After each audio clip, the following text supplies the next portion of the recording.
Soldier সিনেমাটি কবে মুক্তি পাচ্ছে? শাকিবের একের পর এক লুক সামাজিক যোগাযোগ মাধ্যমে ভাইরাল হচ্ছে। এমনকি এ লুক নিয়ে নানা রকম চর্চা করছে মেগাস্টারের খুব কাছের ঘনিষ্ঠরা এবং ফ্যানরাও শঙ্কিত সিনেমাটি নিয়ে।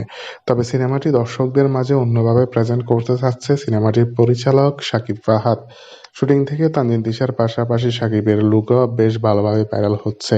তবে সিনেমাটিতে কারা কারা থাকছে সে ব্যাপারেও কিন্তু অবগত সবাই। তবে একটা আনপ্রফেশনাল সিনেমা হতে যাচ্ছে সোলজার সিনেমাটি। এই সিনেমাটি নিয়ে দর্শকদের অনেক বড় এক্সপেকটেশন।